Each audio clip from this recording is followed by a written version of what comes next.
Сәлеметсіздер ме, Әділқазы мүшелері. Мен Ғұбайдолла Абдурахманұлы атындағы жалпы орта білім беретін мектебінің 11 сынып оқушысы Көкеш Дианамын. Болашақта қазақ тілі пәнінің мұғалімі мамандығын таңдадым. Сол себептен мектебіміздің қазақ тілі пәнінің мұғалімі Омарова Әсемгүл Бакирнадан алған сұхбатымды ұсынамын. Осы ұстаздық жолға қалай келдіңіз? Сұрағына рахмет. Диана, сұрағын өте қызықты әрі мазмұнды.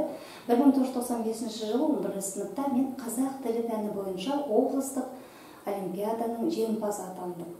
Содан кейін Алматы қаласында республикалық кезеңіне қатыстым. Әрине, мен оқушы болғандықтан ол кезде бұл жеңіске аса мән берген жоқпын. Бірақ ойымды саралай келе, қорытындылай келе, мен өзімді осы мұғалім мамандығы ретінде сынағым келді. Және сонымен қоса менің атам мұғалім болған. Сол себептен мен ойлаймын, сол кісінің асыл қасиеттері мен қабілеттері бойымдағы өз септігін тигізді.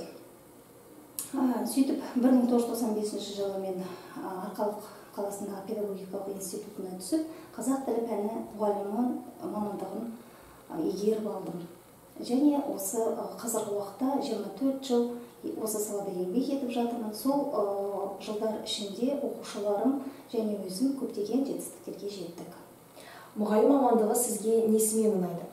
Біріншіден, әрине, ол мұғалім әрқашанда ізденіс үстінде болады. Екіншіден, осы мұғалім мамандығына деген сұраныс.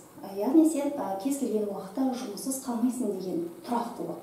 Үшіншіден, әрине, ол мұғалімге деген құрмет, мұғалімге деген мәртебе. Егер жас кезіңізге оралсақ, мамандығыңызды өзгертуге мүмкіндік туса, таңдауыңызды өзгертер едіңіз бе?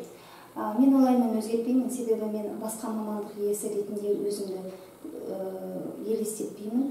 Және өзімді осы мұғалім мамандығына жаралғандай сезінемін. Әрине, бұл жұмыстың өз қиындықтары бар. Ол мұғалімнің арасында, мысалы, әртүрлі деңгейдегі оқушылар кездеседі. Жоғары, орта және төмен. Мұғалімнің ең басты міндеті ол жаңағы төмен деңгейдегі оқушылармен жетістікке жету. Және бүгінгі сұхбатымызды қорытындылай келе, Диана, мен саған келе жатқан тестілеуді сәтті тапсырып, грант иегері атануға тілектеспін. Сен өте сондай мықты, талантты оқушысың, сондықтан да келешекте біздің еліміздің сондай бір білімді, мықты ұстаз болатынына мен кәміл сенемін. Сұхбатыңызға рахмет. Бүгінгі әңгімелесуден мен өзім үшін көп нәрсе түйдім. Мектебіміздің барлық ұстаздарына алғысым шексіз, және болашақта сіздердің үміттеріңізді ақтауға тырысамын.